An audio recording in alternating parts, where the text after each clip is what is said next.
And this is a familiar face, a familiar name that all Clemson fans, I'm sure, know and probably don't love so much because he's never really been a fan of Dabo Sweeney or the Clemson football program, really. And that is none other than ESPN's own Paul Finebaum. Um, of the Paul Finebaum show. He also does stuff with other interviews and stuff like that. Does a lot for the SEC network when it comes to ESPN and all of that stuff. And he had some pretty interesting comments, I would say, on our head ball coach Dabo Sweeney. And he there was an article that I ran across on three, and it was written by Griffin McVeigh this week on three. You guys can go check it out. It's titled "Paul Finebaum on Dabo Sweeney's Future at Clemson. I think his time is nearly up."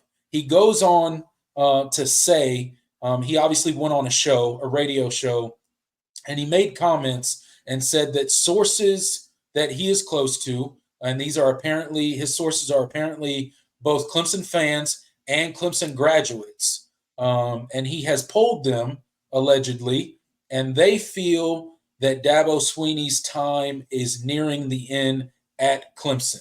And when he gives a time frame that he's talking about. He says when he says Dabo Sweeney's time is nearing the end, he means the next 3 to 5 years. So Paul Finebaum is saying that his time's nearly up. In the next 3 to 5 years, Dabo Sweeney will no longer be the head football coach at Clemson University. Jordan, your thoughts? It's just one of those, another one of those Paul Feinbaum. Just my show is kind of falling into irrelevance as far as the college football world is concerned.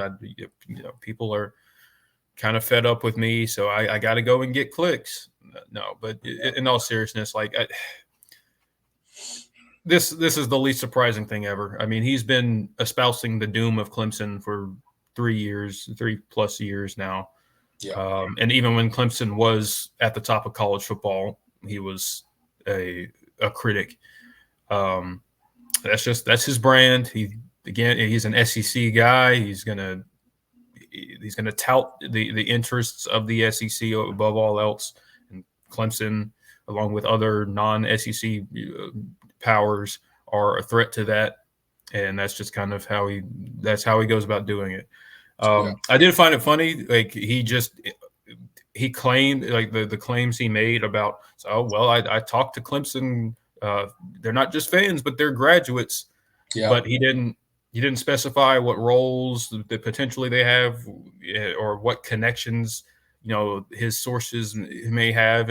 For all we know, they could just be random Clemson graduates that have called into his show, or that have met him in real life, but don't actually have any interest or I'm sorry, inside knowledge into the program. Because I think he specifically noted that they were Clemson graduates to sort of paint this idea that these are people that have some sort of insider knowledge. As a Clemson grad myself, most of them don't. It's not, being a Clemson grad doesn't mean all of a sudden you get all this insider access to the program. You have to know people, and he didn't specify on that. So for all we know, it could be some random Joe Schmo, but he painted it, and he gave it like an air of, these people are these are Clemson people through and through, and they're board of trustee members or faculty that work with the program every day, or donors. It's like, please stop. And so I thought that was funny because, and just frankly, it doesn't, beyond the tired narrative about Dabo letting the game pass him by. Dabo has shown no indication that he's ready to hang it up, and his actions have not suggested that he's ready to hang it up with the changes he has made. People are, they talk about not using the transfer portal, but a couple of years ago they were railing on his internal promotions and all the staff hires that he made that weren't panning out. Right. He fixed those. A few years ago, it was, Clemson doesn't host official visits in summer, and that's going to really kill them. And he pivoted, and obviously we've seen the success that the June the early June official visit weekend has had for Clemson recruiting. I can go on, but it just Jordan. You mean Dabo has changed his mind on stuff that he's done in the program in the past, and he's adjusted? Yeah, that's news to me too. I guess that's not what Twitter told me. No, it's not what Twitter told me. It's not what college football media in general told me. So it's like we can criticize Dabo for the things that he hasn't done, and a lot of it is fair. Yes. But you also have to acknowledge what he has done, and so it's just the actions he's taken over the past couple of off seasons suggest to me that he wants to win and get this program back to where it was as badly as anybody else, if not more so. I mean, Dabo is a competitor. Yes. I think that's one thing that just doesn't get that people just kind of gloss over.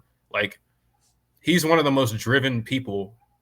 As far as college football is concerned, he's one of the most driven people I've ever seen. I mean, you go look at his background and what he did to become a head coach. He didn't go the conventional route. He didn't get to be a coordinator at a major program. He had to spend time out of football before he actually, got his real shot. It's one of those things where people, he's been around so long that people are just kind of numbed and kind of, they kind of, it's like just one of those things that's a given. His personality and how he actually goes about his business, it's just kind of, people don't really think about it anymore.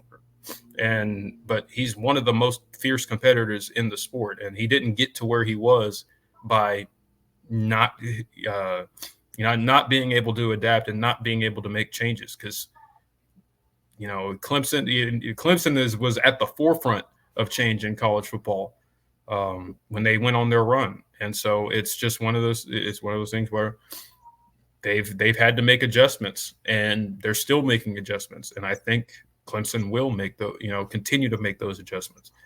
Finebaum, he's going to say what he has to get reactions, because that's what he does. Thankfully, we're talking about him right now, but we don't actually give him any, we're not actually giving him any money. We're just putting his name out there, because we're not, playing his clips or watching his shows. So, or giving him further engagement. But it's just one of those things where it's low hanging fruit right now. It's really easy to rail on Dabo and Clemson as a program, and just say whatever gets the most reaction and the most clicks. So that's what media is nowadays. Absolutely. It's all about how many clicks you can get. It's all about the rise that you can get out of various fan bases, and he tends to do that with the Clemson fan base, and that's a valid technique that works a lot. Obviously, he's made a career out of making very bold statements about all kinds of coaches and universities and programs and all of that stuff. And he kind of pointed out the fact, obviously he started with talking about the 6 consecutive playoff appearances that Clemson went through, the national championship in 2016 and 2018, and how they lost 7 games throughout that 6-year span. And then the past 3 seasons, Clemson has lost 10 games in a 3-year span. Obviously, that's a steep increase. No one can refute that. That is a valid argument about what is going on in Clemson's program and the regression that has happened, at least on the field, when it comes to wins and losses, right? And you can attribute that to whatever you want. I think there's several things to attribute that to. I think there were some bad coaching hires made. I think some players didn't pan out like we thought they would. I think there were injuries. There was coaching turnover, obviously, within the ranks. There is a multitude of issues that you can point to explain Clemson's regression, right? But regardless, Clemson has regressed, right? But then again, he goes with these same, like, it's almost like these people are parroting verbatim the same talking points. And I'm going to prove it to you because he said, and I quote, he's falling so far behind. Literally the same quote we just read from Connor over at Saturday Blitz. They say the exact same thing.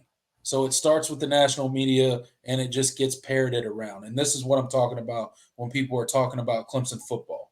And then he goes on to say that doesn't mean they can't have a good program. That's if you call a 9-3 or 8-4 or maybe the occasional 10-2 a good program. In what world in major college football is that not a good program? Let's take Clemson away from it. Take the Tiger Paw off. Take Clemson University away. Forget Dabo's the coach. Random college football program consistently going 9-3, 8-4 with the occasional 10-2 season. In what world is that not a good football program? Like this is what I'm talking about in the national media. They throw these quotes and these things that they say out there as it pertains to Clemson. But if it wasn't Clemson, if it was really most other schools, you'd be like, what are you talking about, dude? Like, of course that's a good football program. What do you mean? Like, in the Power Four that we're currently operating in, how is that not? You're gonna consistently be ranked. You're gonna go to good bowl games. You're gonna find yourself into the 12-team playoff. Like, in what world is that not a good football program? I don't know, but it's not. Apparently, it's the world that Paul Finebaum is living in, but it's not mine. I don't know. You know, I mean, it's stuff like that. And again, I don't refute the fact that Clemson has taken some steps back. That's very clear. But when you're throwing comments out there like that, it's just like, what are you talking about, man? I don't understand it. But again, Paul Finebaum's one of those guys that kind of he says stuff to get a rise out of fan bases. He says stuff to get a rise out of coaches and to get clicks and all of that stuff. And that it works. So that's why he does it. And you can't fault the man for that. He's trying to make a living. So good on him. But we're going to leave Paul Finebaum and some of his crazier comments there.